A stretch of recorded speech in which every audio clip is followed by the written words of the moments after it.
My parents mistreated me in childhood, but when I grew up, they admitted that I am adopted and wanted to take everything from me.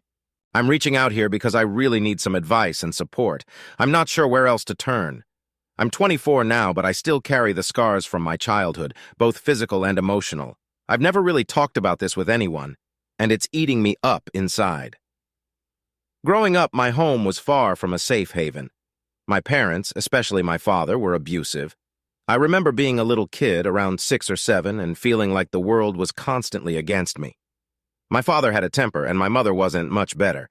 She was more passive, but she never stepped in to protect me. Instead, she'd often join in or at least encourage the abuse. My earliest memories are filled with fear. I remember one night vividly. I was maybe 8 years old. I had accidentally spilled some milk on the kitchen floor. It was a small mistake, something any child could do, but my father exploded. He grabbed me by the arm and threw me against the wall. The impact was so hard I saw stars. My mother just stood there watching. She didn't say a word. I can still hear his voice yelling at me, calling me useless and stupid. The beatings became routine after that. Weekends were the worst. My father would drink, and his anger would become even more unpredictable. I tried to stay out of his way, but it never really mattered. One time, he accused me of stealing money from his wallet. I hadn't, but he didn't believe me. He took his belt off and whipped me until I could barely stand. My back and legs were covered in welts for days. My mother told me I deserved it for making him angry. Going to school was my escape. Despite everything, I somehow managed to put on a brave face. I learned early on how to hide my bruises. Long sleeves and pants, no matter the weather. I was determined not to let anyone see my pain. School became my sanctuary. I made friends easily, probably because I was so desperate for positive attention. I became the class clown, always making jokes and trying to make others laugh. It was my way of coping. By the time I reached high school, I had a solid group of friends. We were inseparable. There was Jason, the athlete Sarah, the brainy one, and Emily, who was like the glue that held us all together. They were my second family, but I never let them see the real me. They didn't know about the nightmares that haunted my nights or the pain I carried every day. I was good at hiding it. One day, though, things took a turn I didn't expect. It was the middle of sophomore year. We had a gym class, and I had forgotten to bring my excuse note for not participating. The teacher, Mr. Roberts, was a no-nonsense kind of guy. He didn't believe in excuses. He made me change into gym clothes and join the class. I was terrified. I knew the bruises on my arms and legs would be visible. Sure enough, as soon as I stepped out of the locker room, I saw the looks. Whispers started. I tried to brush it off, pretend it was no big deal. But Jason, being the protective friend he was, confronted me after class. He grabbed my arm and I winced. He saw the marks and demanded to know what happened. I lied, told him I had fallen down the stairs. He didn't believe me, but he didn't push it either. He just nodded and said if I ever needed to talk, he was there. The next few days were awkward. My friends were more attentive, asking if I was okay, but I kept up the facade. I couldn't let them in. I couldn't let them see how broken I really was. I didn't want their pity, but things escalated at home. My father's abuse became more severe, and my mother's indifference grew colder. I remember one night my father came home drunker than usual. He was in a rage over something I can't even remember. He cornered me in the living room, fists flying. I tried to shield myself, but he was relentless. My mother just watched, her face a mask of apathy. That night I ran away. I didn't know where to go. I wandered the streets for hours until I found myself at Jason's house. His mom answered the door, took one look at me, and pulled me into a hug. I broke down, sobbing uncontrollably. Jason came down the stairs, eyes wide with shock. He didn't say anything, just wrapped his arms around me and let me cry. That night was a turning point. Jason's family took me in without question. They offered me a place to stay, a safe haven. For the first time in my life, I felt cared for. But it wasn't easy. The scars, both visible and hidden, were a constant reminder of my past.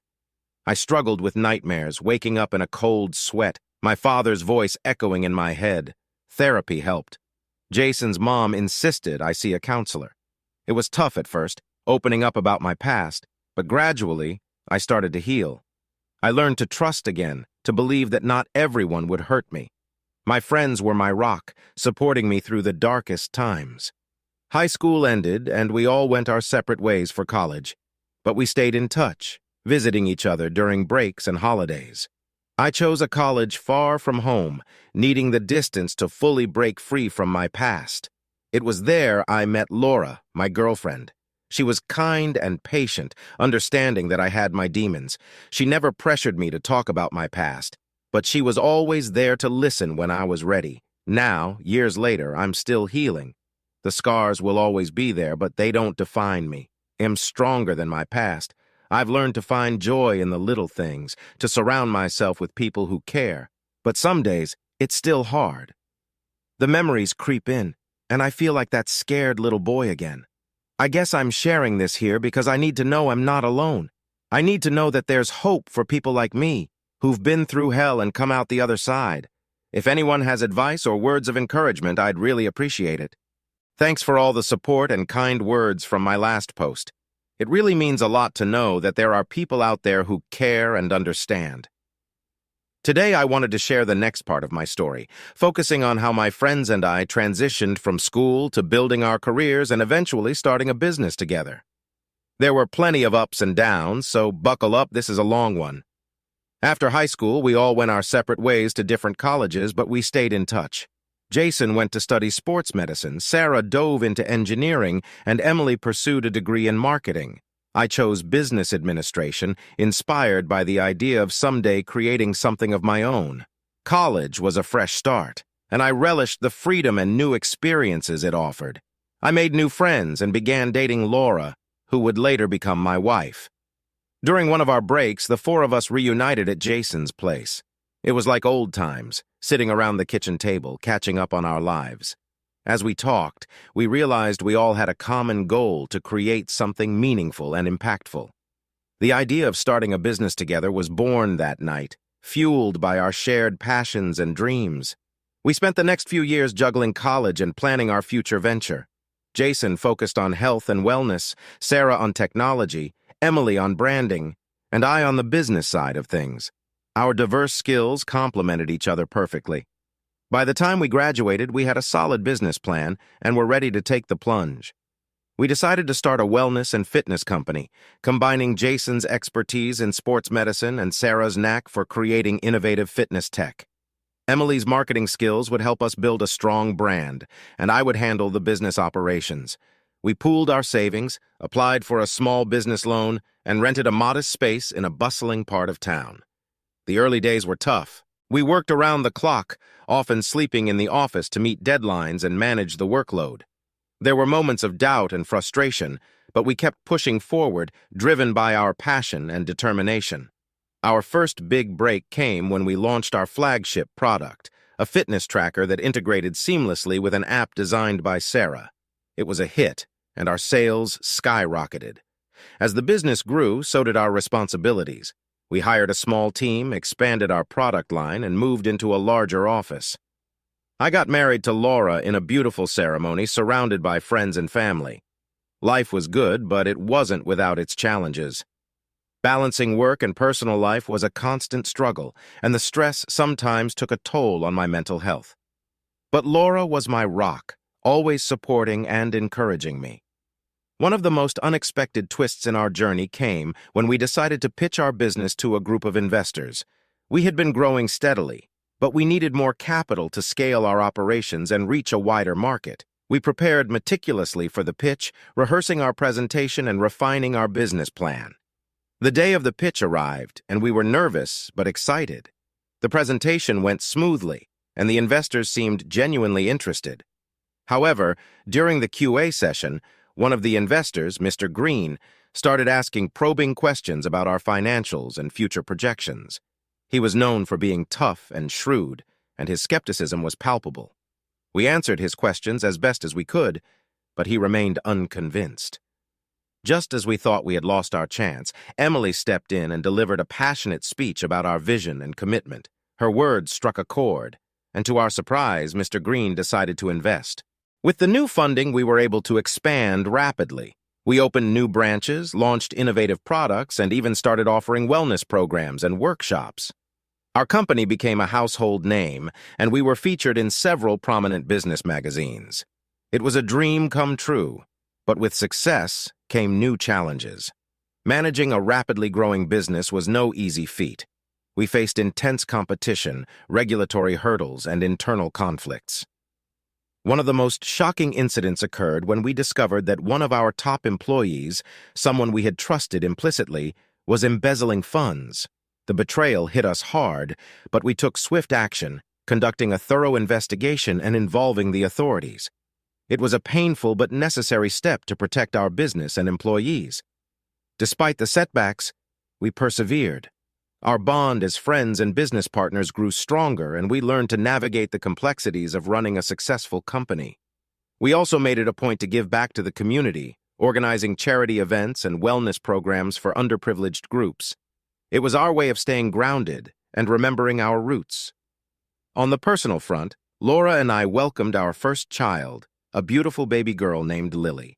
Fatherhood brought a new set of challenges and joys. Balancing work and family life became even more crucial, and I made a conscious effort to be present for Laura and Lily. The support from my friends and colleagues was invaluable during this time, and I'm grateful for their understanding and flexibility. As the years went by, we continued to innovate and grow. Our company became a leader in the wellness industry, and we expanded internationally. We faced numerous obstacles, from economic downturns to market shifts, but we adapted and thrived. One of the proudest moments of my life was when we were recognized with an industry award for our contributions to health and wellness.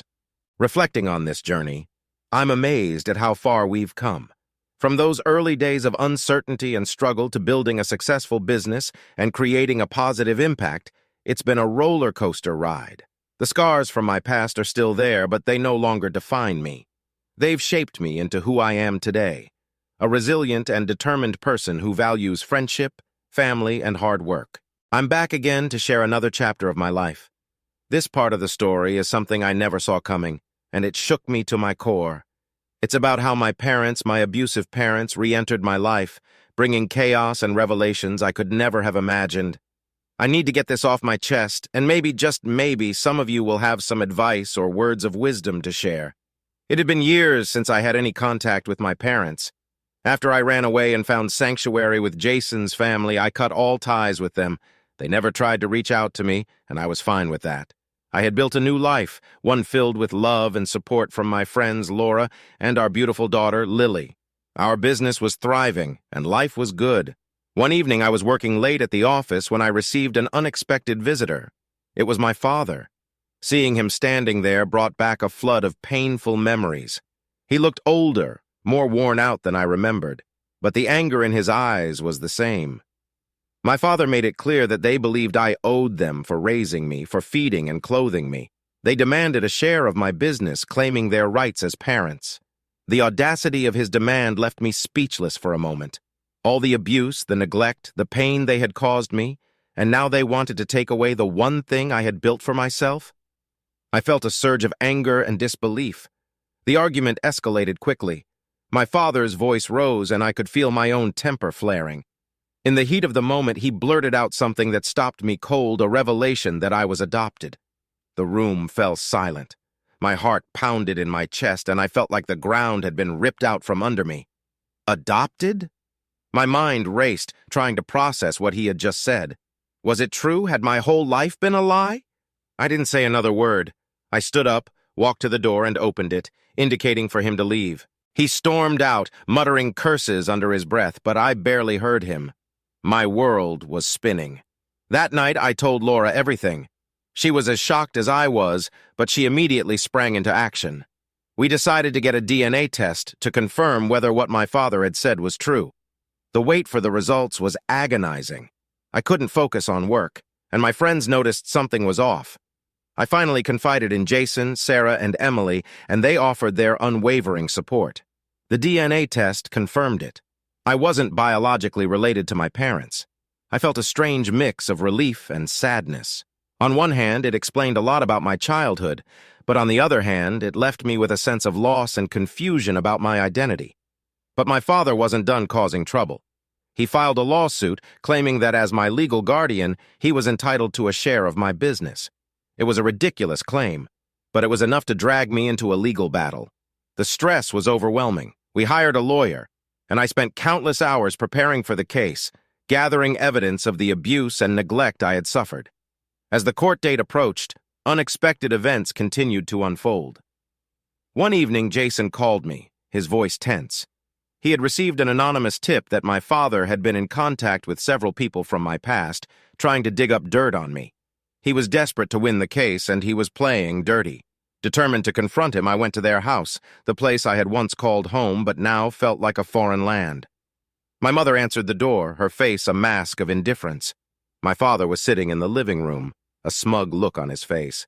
I demanded to know why they were doing this and what they hoped to gain. My father coldly replied that they felt entitled to compensation for raising me. The conversation went nowhere. I left feeling more determined than ever to fight back. My friends and Laura rallied around me, offering their support and helping me stay focused. The trial was grueling. My father's lawyer tried to paint a picture of a loving family who had fallen on hard times, but our lawyer was relentless. We presented evidence of the abuse, testimonies from neighbors and teachers who had suspected something was wrong but never intervened. The most powerful moment came when Jason took the stand. He spoke about the night I showed up at his house, beaten and terrified, and how his family had taken me in. In the end, the judge ruled in my favor.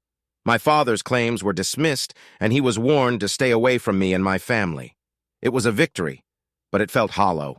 The man who had caused me so much pain had tried to destroy everything I had built, and even though he had failed, the scars remained. Life slowly returned to normal, but I was forever changed. The revelation about my adoption left me with questions about my biological parents. Laura and I decided to search for them, hoping to find some answers and perhaps some closure. It wasn't easy. Adoption records are often sealed, and the process was long and frustrating. But we persisted, and eventually we found a lead. My biological mother was a young woman who had been unable to care for me. She had passed away a few years ago, but I discovered I had a half-sister, Emma. Reaching out to Emma was nerve-wracking. I wasn't sure how she would react to finding out she had a brother she never knew about. But to my relief, she was thrilled. We met, and it was like finding a missing piece of my puzzle. Emma filled in the blanks about our mother, sharing stories and photos that helped me feel connected to my roots. With Emma's support, I started to heal in a new way. I found peace in knowing where I came from and understanding that my past didn't define me. My family grew with the addition of my sister, and we formed a bond that felt natural and strong. The experience taught me the importance of resilience and the power of love and support from those who truly care. My friends Laura, Lily, and now Emma were my anchors. They reminded me that no matter how dark the past, the future was filled with possibilities. Today, our business continues to thrive, and I'm more determined than ever to use our success to help others. We've started a foundation to support abused children, providing them with resources and safe spaces to heal and grow. It's my way of giving back, of making sure that no child has to endure what I did. I am back with another chapter of my life. This part is filled with more twists and turns than I ever imagined. Just when I thought things were settling down, new challenges emerged that tested my strength and resolve even further. After the court case with my adoptive parents, I started to find some semblance of peace. Reconnecting with my half-sister Emma brought a sense of closure and belonging that I hadn't felt in a long time. Life seemed to be moving in a positive direction. Our business was thriving, and the foundation we started to support abused children was making a real difference. Then, out of the blue, I received a letter. It was from a law firm representing my biological family.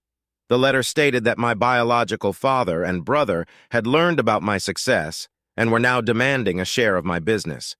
They claimed that as my blood relatives, they were entitled to a portion of everything I had built. The shock of the letter hit me hard. I had just come through a brutal legal battle with my adoptive parents, and now this?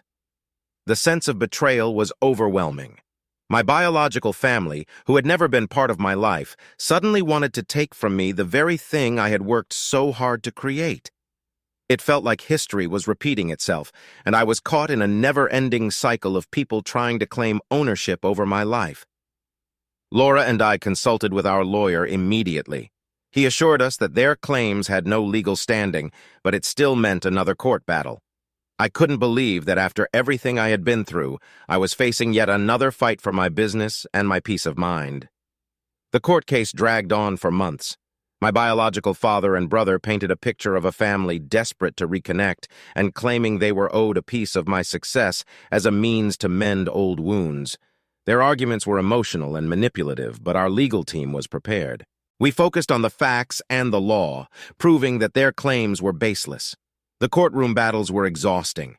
I had to relive the pain of my past, explaining to the court the abuse I had suffered and how I had built my life from nothing. My friends and Laura stood by me, offering their unwavering support. Emma was also a source of strength, reminding me that my true family was the one I had chosen and built, not necessarily the one I was born into. In the end, the judge ruled in my favor.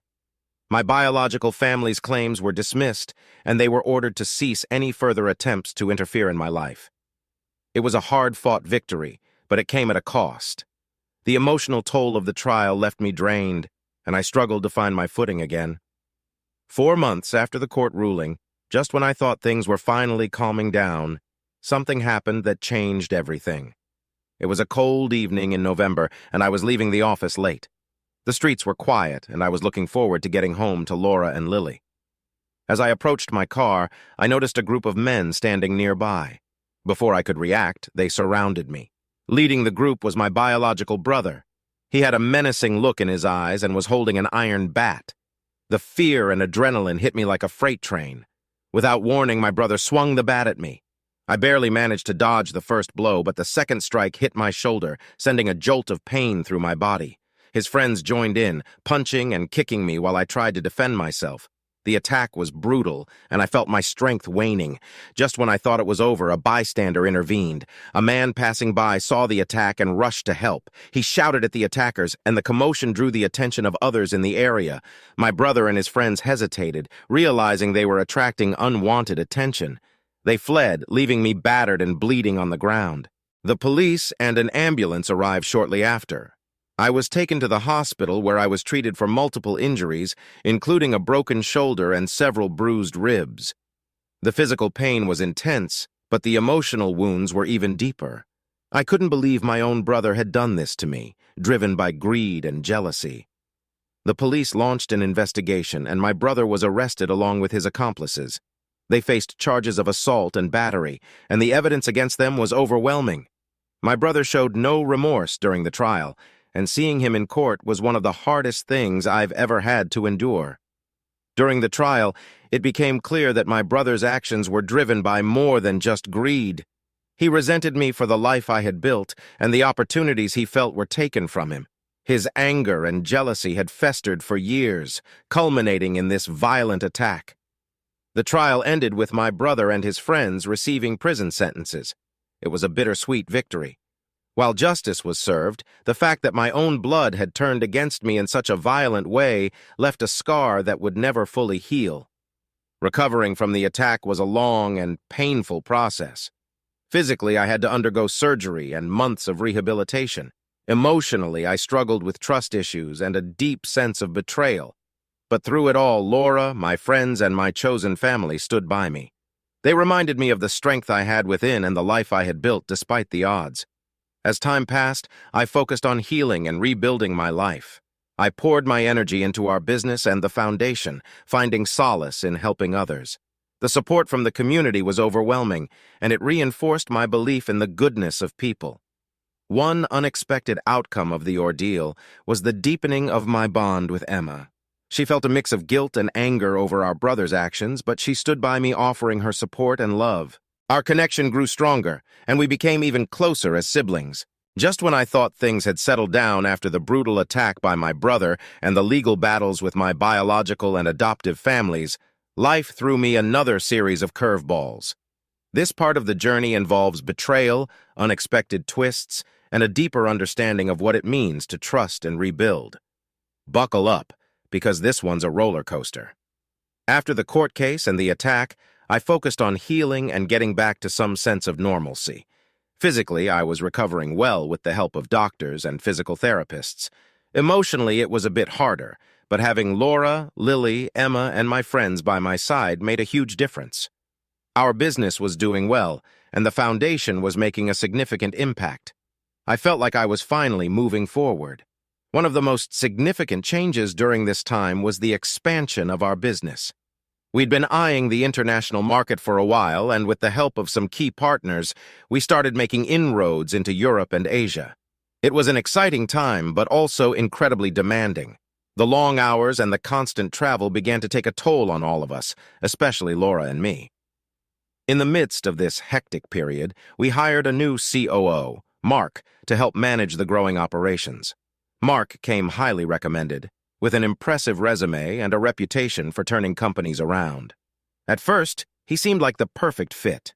He was charismatic, efficient, and quickly gained the trust of our team. However, as time went on, I started noticing some inconsistencies in his reports and decisions. One evening, after a particularly stressful day, I was going through some financial documents when I noticed a significant discrepancy. Funds were being diverted to accounts I didn't recognize. At first, I thought it might be a mistake, but as I dug deeper, it became clear that someone was embezzling money from the company. The trail led back to Mark. Confronting Mark was one of the hardest things I've had to do. He denied everything at first, but the evidence was overwhelming. It wasn't just the money, there were emails and communications that implicated him in a scheme to siphon off funds. What hurt the most was realizing that someone I had trusted with my business and my future had betrayed me so deeply. We fired Mark immediately and contacted the authorities.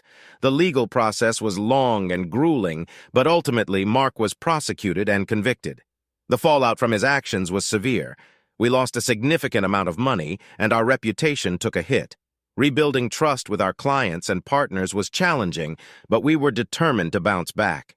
During this tumultuous time, I leaned heavily on my core team: Jason, Sarah, Emily, and of course, Laura.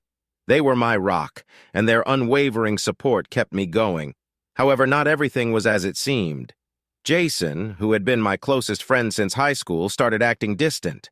He was missing meetings, not responding to messages, and seemed generally disinterested in the business. I tried talking to him, but he brushed it off, saying he was dealing with personal issues. I wanted to give him the benefit of the doubt, but something felt off. My suspicions were confirmed when Emily approached me one day with a concerned look on her face. She had overheard a conversation between Jason and Mark before Mark was fired. They had been discussing plans that didn't align with the company's interests.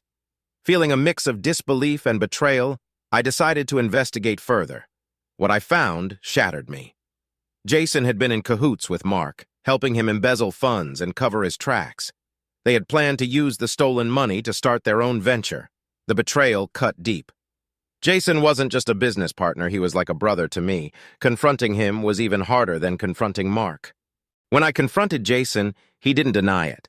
He tried to justify his actions, saying he felt overshadowed and underappreciated. He wanted to make a name for himself, and Mark had offered him an opportunity to do so. It was a twisted logic, but in his mind it made sense. I was devastated. Losing a friend and dealing with his betrayal was more painful than the financial loss. We severed ties with Jason immediately. It was a difficult decision, but it was necessary for the integrity of the company and for my own sanity. The fallout from this revelation was significant. The team was shaken, and it took a lot of effort to stabilize the business and reassure our clients and employees that we were still strong and trustworthy. In the midst of all this, my relationship with Laura was also being tested. The stress of the business, the betrayals, and my own emotional turmoil put a strain on our marriage.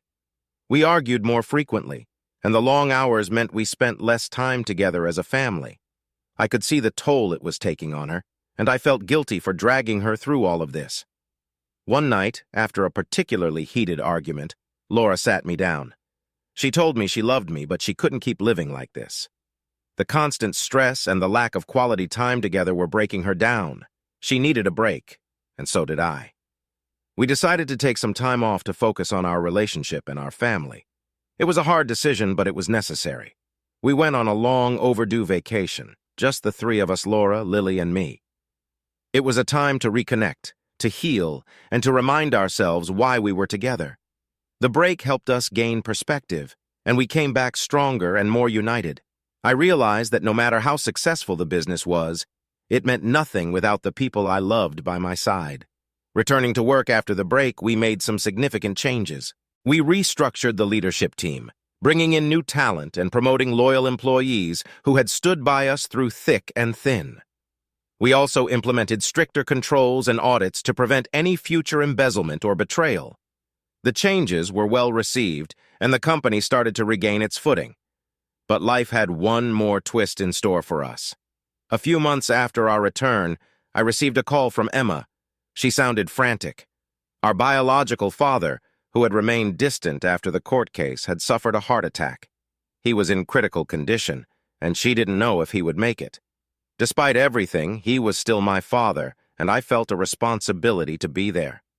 Laura and I flew out to be with Emma. Seeing our father in the hospital, frail and vulnerable, brought back a flood of emotions. He apologized for everything, for not being there, for trying to take what wasn't his. He expressed regret for the pain he had caused and asked for forgiveness. It was a bittersweet moment. Forgiving him wasn't easy, but I realized that holding on to anger would only hurt me more. In the following months, as he recovered, we started to build a fragile relationship. It wasn't perfect, and there were still many unresolved issues, but it was a start. Emma was instrumental in bridging the gap, and her positivity and determination helped us find common ground. As I sit here reflecting on everything, I'm struck by how much I've learned about resilience, trust, and the importance of surrounding yourself with the right people. Betrayal can come from the most unexpected places, but so can support and love. My journey has been filled with challenges, but each one has made me stronger and more determined to live a life of integrity and compassion. Thank you all for being part of my journey. Sharing my story has been cathartic, and your support means the world to me. If anyone out there is struggling with similar issues, know that you're not alone. There is hope and there is a way forward. Stay strong.